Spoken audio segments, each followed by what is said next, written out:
Galatians chapter 4, verses 4 to 5.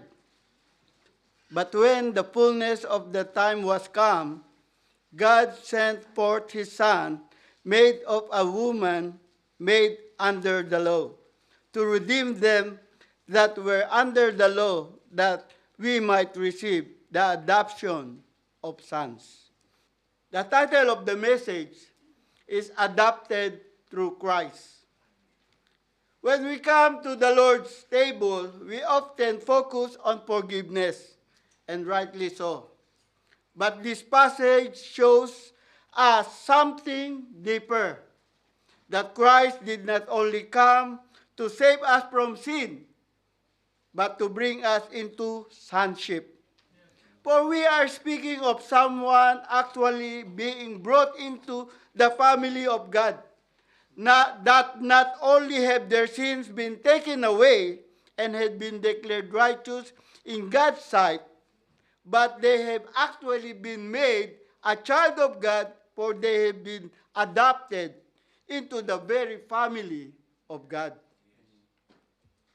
And at the Lord's table, we remember more than forgiveness, for we also remember family.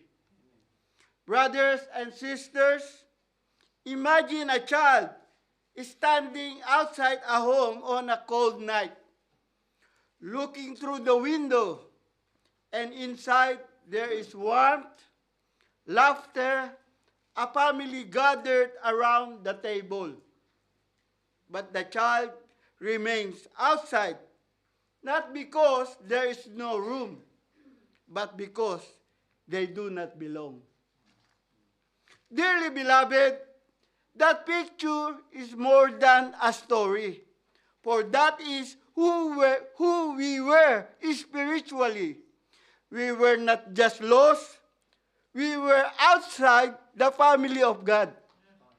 Not sons, not heirs, and not in the table. But the good news is, or the gospel is this: God did not just open the door, He brought us in the table.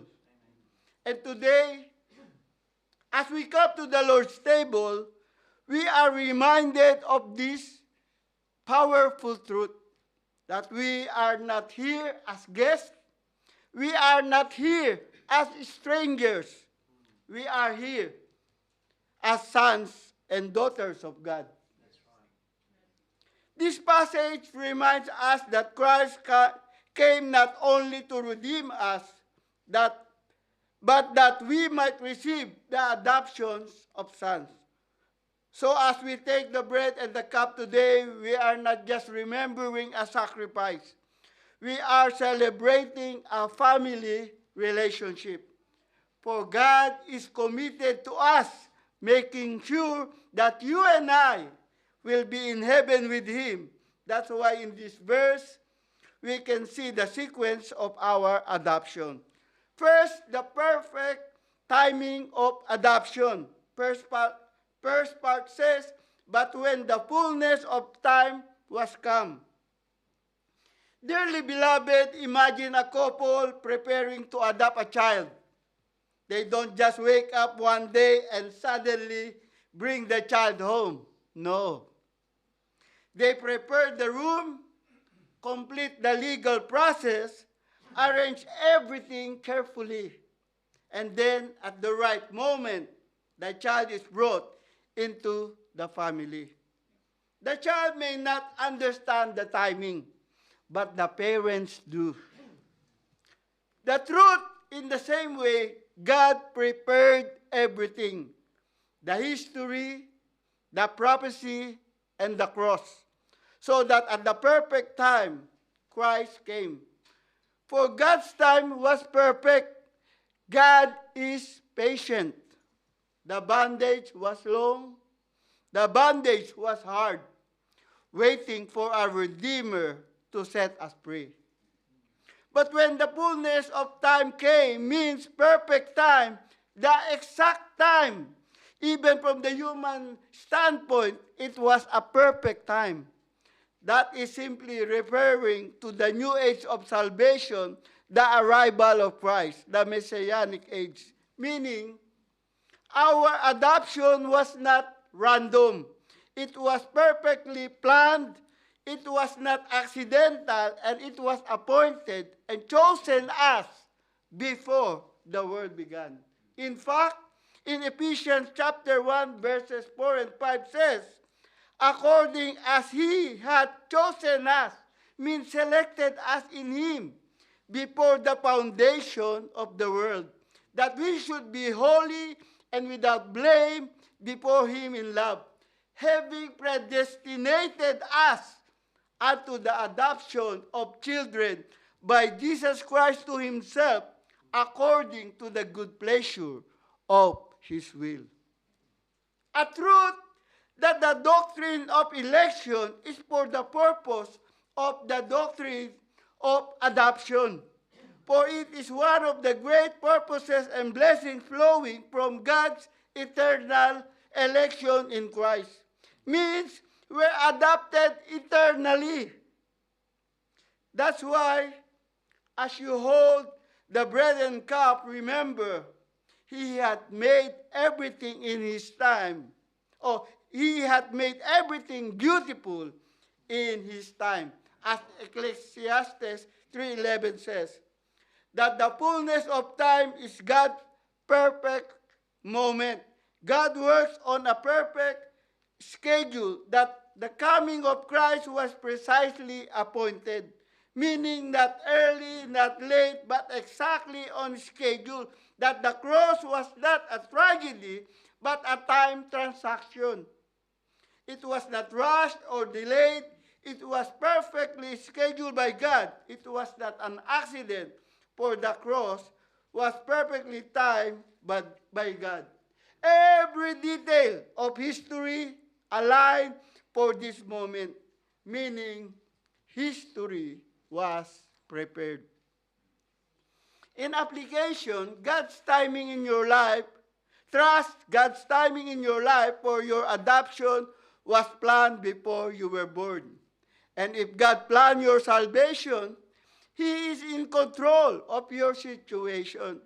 If He planned your salvation perfectly, He is not late in your situation, for it is the perfect timing of adoption. The second point is the paid price of adoption. For second part says, God sent forth His Son to redeem them. God sent forth Christ to divine mission, to redeem. And to redeem means to buy us back, or to pay a price for freedom, or to pay the price to set us free. For we were under the law, means we are guilty, condemned, enslaved, and bound. In ancient times, slaves could be set free only if someone paid the price for their freedom. And there are stories of wealthy individuals going into slave markets and buying slaves, not to own them, but to set them free, and even adopt them as their own children. But freedom always came at a cost to someone else. That's why Jesus left the splendor of heaven to die on the cross for us, to set us free in Philippians 2:6-8. He took us to be His children, to be His forever. The truth that Jesus entered our slave market of sin and paid not with silver or gold, but with His own precious blood. Beloved, adoption is very costly. It required the precious blood of Christ. For in 1 Peter 1:18-19 says, we are redeemed with the precious blood of Christ. But brothers and sisters, adoption required redemption first. For no one becomes a son without the cross. It's like a cure that only works when it is received. That salvation only works when you receive it, meaning when you took it, by believing on his name, or believing on him, on Jesus, by faith. As, as John 1:12 says, but as many as received him, and then gave him the power to become the sons of God, even to them that believe on his name. They don't just earn it. They just receive it. Receiving the gift of grace. The truth that salvation brings you into relationship, not just release from the bondage of sin. As Galatians 3:26 says, for ye are all the children of God by faith in Christ Jesus. As Galatians 4:7 says, wherefore thou art no more servant, but a son. And in verse 6 says, and because ye are sons, God hath sent forth the Spirit of his Son in your hearts, crying, Abba, Abba, Father. It is such an honor and privilege, for adoption is the highest privilege of the gospel. That's why at the Lord's table insight or reflection is the price of your adoption, that the bread reminds us of his body given and broken, that the cup reminds us of his blood shed.